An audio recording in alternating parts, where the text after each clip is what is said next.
Good morning, my neighbour! Ladies and gents, it's Thursday. It's overcast. It's cooler today, and I haven't got a sweaty gooch that feels like its own eco-zone. It's time for an alternative paper review. First up to the Daily Express this morning, who report that Keir Starmer was unable to say just what he would do with asylum seekers 9 times. This is a story that beleaguered size 6 starlet Rishi Sunak, who went head-to-head with likely incoming Prime Minister Keir Starmer, while he demanded to know what his solution might be to the influx of refugees across the Channel. A bizarre situation in which the man who has failed his own target to, quote, stop the boats, who's yet to see a flight take off, save for his own private jet to the co-op and back, and who's seen the asylum backlog explode by another 300%, appears to be holding the leader of the opposition to account over it. But the applications are still mounting up. The appeals are exploding. The boats are still coming. And this guy's like, oh, don't vote for this guy. He doesn't have a workable strategy for it. It's like you paid a roofer to do the tiling on your roof, and he's done such a terrible job that the tiles come loose. One of them comes down, impales your husband through the head. And when you deign to criticise him, he's like, well, I suppose you could do better. He's been out there for 14 years. Comes down to 2 paramedics and an arrest warrant. He's like, just let me finish the job.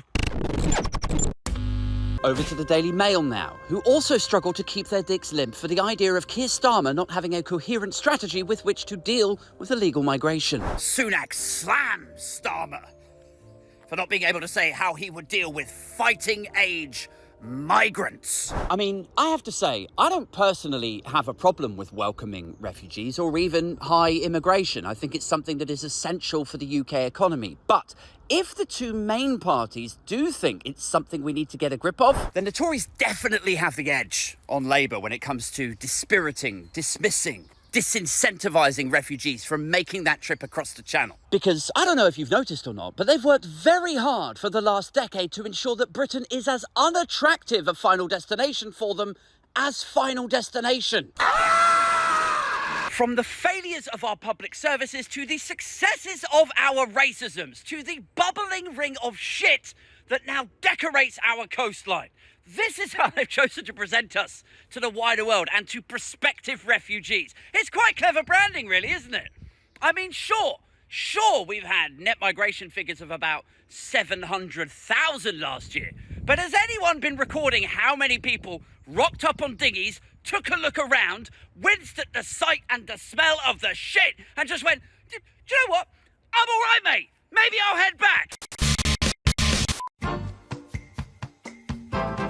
Meanwhile, over to the Times now, who provide a much-needed update to the honeytrap scandal that engulfed Westminster just 2 months ago. Indeed, this is a story that a card-carrying member of the Labour Party, a gentleman in his mid-20s, was arrested in relation to that scandal in Islington, London, yesterday afternoon. Now, hopefully most of you remember this story, this scandal, but just in case it has been lost in the tumultuous tides of Tom Twuntery. Basically what happened was high-ranking Tories in CCHQ, civil servants in Whitehall, some journalists also, were targeted by an unknown number claiming to be Charlie or Abby. And they would say, oh, you met me at this fundraising thing or that lobbying event, and you were actually quite flirty with me. And then the compromising information exchange and blackmailing could begin. Like, I assumed this was going to end up being some sort of Russia or China thing, you know?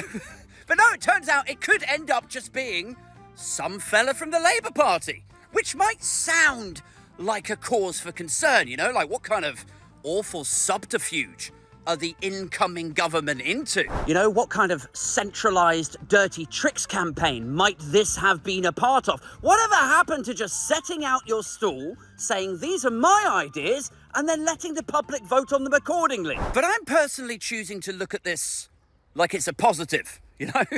Because, like, let me explain, right? The Tories, the Conservative Party, are basically like a checkout tart scanning the barcodes for the policies that the billionaires are buying. You know, it's beep, it's BPSO exploration licenses, it's beep, it's tanking workers' rights. That's what they do. They just sell policy to billionaires. And then, on the very rare occasion that they're held accountable for it, then they distract you with some culture war nonsense. You know, like the grubby sale of policy gets momentarily exposed. It's like, all right, are you going to return that £5 million donation to Frank Hester?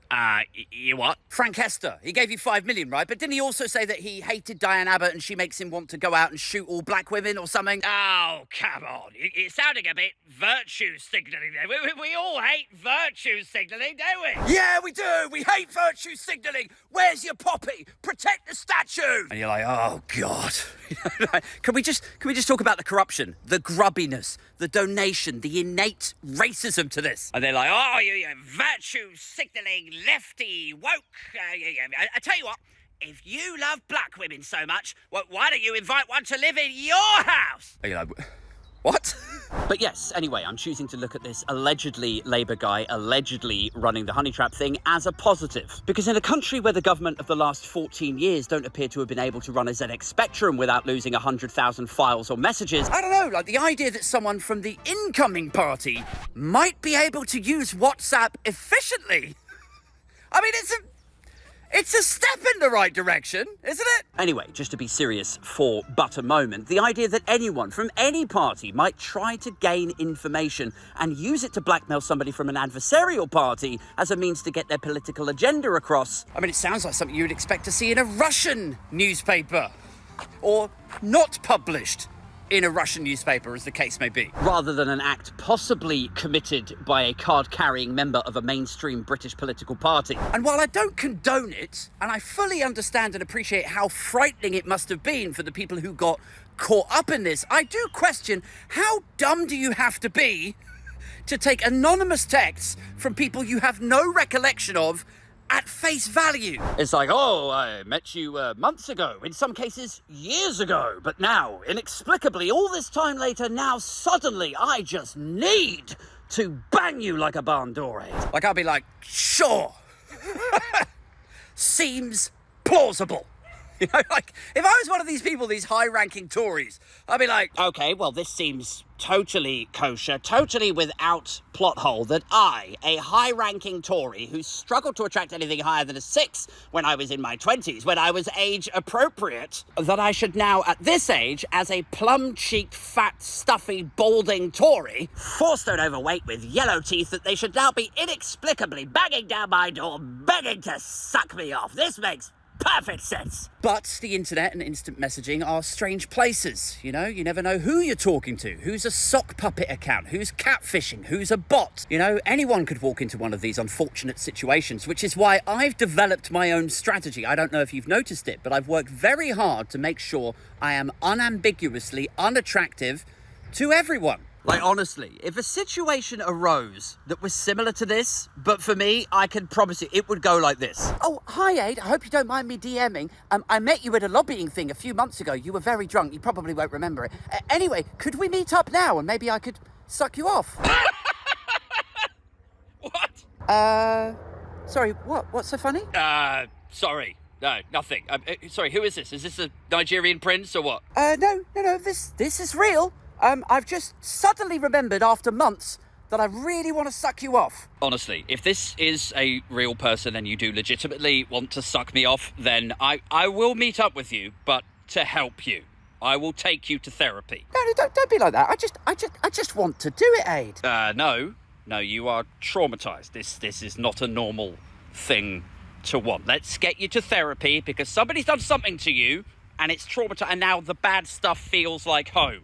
So you're trying to recreate that psychologically so you have agency and command of it. But we need to get you some help. Honestly, what is it with you lefties, with your mental health and your wellness and your therapy? Look, I'm just trying to help here. No, you're not. You're virtue signalling. I don't like virtue signalling. None of us like virtue signalling, do we? Why don't you ask a black woman to come live with you? Well, that was fun. I'll consider that one repelled.